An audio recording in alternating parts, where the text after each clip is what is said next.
As always, before we get to the review, let me provide some background information for those of you who are uninitiated into the Gears fanbase. I'll try to be brief. Gears of War made its start on the Xbox 360, quickly earning its mantle alongside Halo as one of Microsoft's few flagship essentials that made the Xbox so alluring as a platform. Unlike Halo and other shooters at the time, Gears of War made its fortune utilizing the somewhat unpopular third-person point of view. Even today, first-person shooters are much more common than third-person shooters.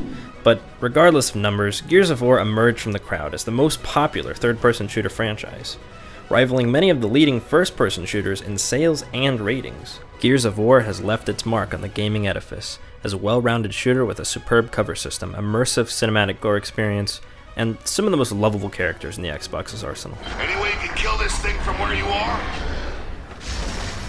Putting it scientifically? We need to blow his brains out his ass! So how does this new game, Gears of War Judgment, fit into the Gears franchise? Well, luckily, Judgment is a prequel to the first Gears of War, so I don't have to spoil any of the Gears plot in order to get you caught up. I think it's about time we get the show on the road. Let's see how Judgment stacks up against its predecessors.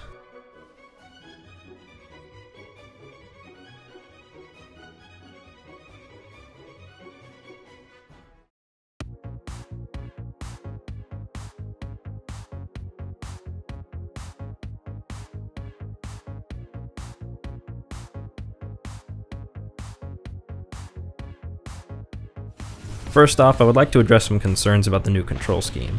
I don't doubt that some people are going to reject the changes made, but personally I found them easy to adapt to and completely understandable.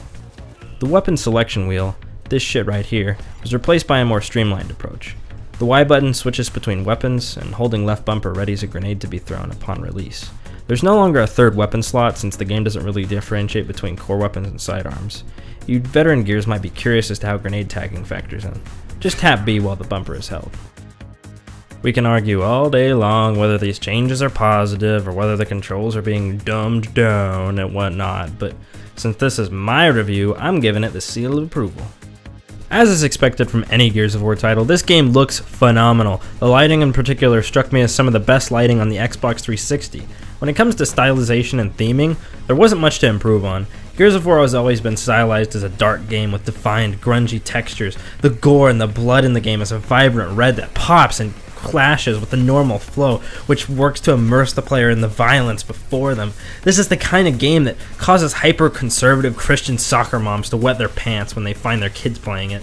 So they have to run off to their PTA meetings and start a rally over how goddamn awful it is that their kids are playing violent video games, and how we have to legislate fun away, and the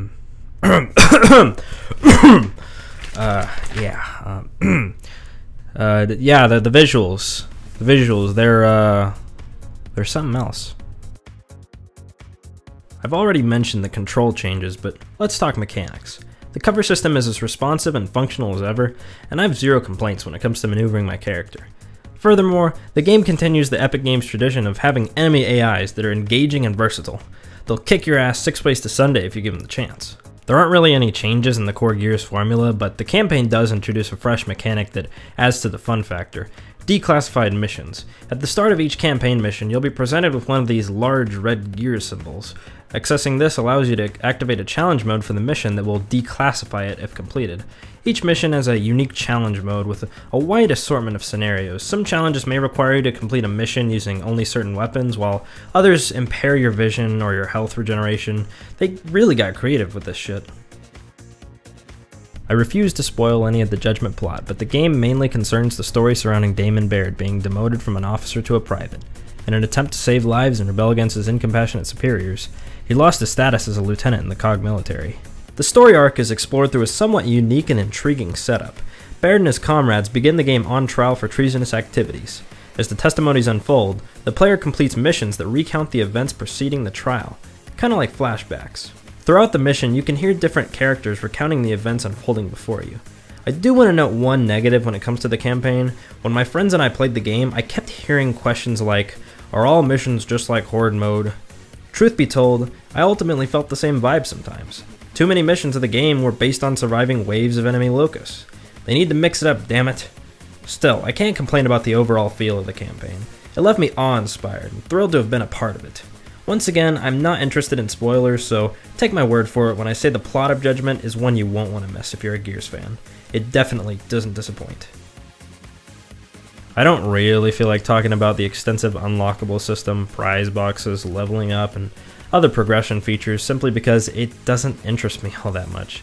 But if that kind of thing is your gaming fetish, Judgment has you covered. Not only that, but Judgment builds on the already legendary multiplayer of previous Gears games. The only one small issue I had was with weapon balancing. It seemed to me that unlike previous Gears games, certain weapons just weren't as potent as they used to be. The Lancer, Retro Lancer, and Hammer Burst were ultimately much more useful in dealing out damage than both the Gnasher and sawed-off shotguns. I found Gears 3 to balance these perfectly, while in Judgment the assault weapons were twice as lethal as the shotguns. Even up close, the sawed-off no longer carries as much lead-breathing glory as it once did. Still, the multiplayer won't disappoint the majority of Gears fans. So what are my final thoughts? Overall, Judgment is a Gears game, first and foremost, which is a good thing. The very minor shortcomings in variety and weapon balancing hardly affect the experience negatively at all. I had a blast and a half with Judgment, and I'm ready to conclude this review with a solid score. But you know what? Don't take it from me.